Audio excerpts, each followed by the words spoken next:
সকলোকে নমস্কাৰ জনাইছোঁ। এই আপোনালোকে দেখা পাইছে মই আৰু মোৰ ভাইটিৰ প্ৰচেষ্টাত আমি এইবাৰ প্ৰায় 3 বিঘামান মাটিত জিকাৰ খেতি কৰিছিলোঁ। কিন্তু গছবোৰ প্ৰায় মিয়াদ উকলিবৰ হৈছে এতিয়া। যিহেতু আমি চ'ত মাহৰ শেষৰ ফালে জিকাৰ বীজসমূহ ৰোপণ কৰিছিলোঁ, তথাপিও এতিয়াও সপ্তাহত প্ৰায় 3 পৰা 4 কুইণ্টল জিকা আমি বজাৰমুখী কৰি আছোঁ। যিহেতু প্ৰথম অৱস্থাত উৎপাদন খুব কম আছিল, কাৰণ এই বছৰ আহাৰ আৰু শাওণ মাহত খৰাঙৰ যথেষ্ট প্ৰকোপ পৰিছিলে।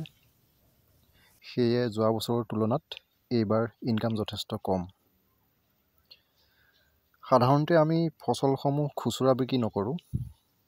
আমাৰ স্থায়ী হ'লচেল গ্ৰাহক আছে আৰু তেওঁলোকে আমাৰ ঘৰৰ পৰাই জিকাসমূহ ক্ৰয় কৰি লৈ যায়। এতিয়া আহোঁ আমাৰ মূল কথালৈ। আমাৰ স্থায়ী যিসকল হ'লচেলাৰ গ্ৰাহক আছে, সাধাৰণতে তেওঁলোকে এটা আপত্তি কৰে যে বেলেগৰ জিকাৰ তুলনাত আমাৰ জিকাসমূহৰ ৰংটো গাঢ় নহয় বা খুব ৰংচঙীয়া নহয়, আৰু সেইবাবে খুচুৰা গ্ৰাহকসকলে জিকাসমূহ ক্ৰয় কৰিবৰ বাবে অলপ আপত্তি দৰ্শায়। গতিকে মই সেইসকল গ্ৰাহকক উদ্দেশ্যি এটা কথা ক'ব বিচাৰোঁ। আমি যি খেতি কৰিছোঁ সেয়া সম্পূৰ্ণ কেমিকেলমুক্ত হয়।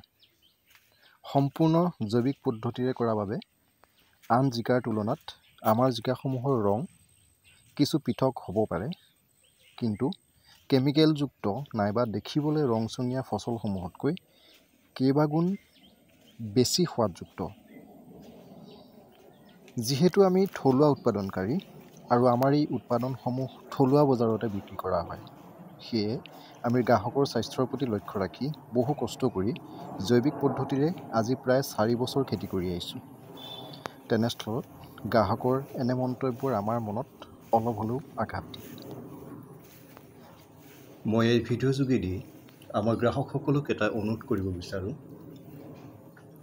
আপোনালোকে নামনি অসমত উৎপাদিত ৰংচঙীয়া পাচলিসমূহত গুৰুত্ব আৰোপ কৰাতকৈ এবাৰ থলুৱা পাচলিসমূহত গুৰুত্ব দি চাবচোন। নিশ্চিতভাৱে গ্ৰাহকসকলৰ লগতে থলুৱা কৃষকসকলো যথেষ্ট পৰিমাণে উপকৃত হ'ব। আজিলৈ ভিডিঅ'টো ইমানেই আছিল। আপোনাৰ অনাগত দিনবোৰ ভাল হোৱাৰ কামনা কৰি আজিলৈ আহিছোঁ। পুনৰ লগ পোৱাৰ আশাৰে ধন্যবাদ।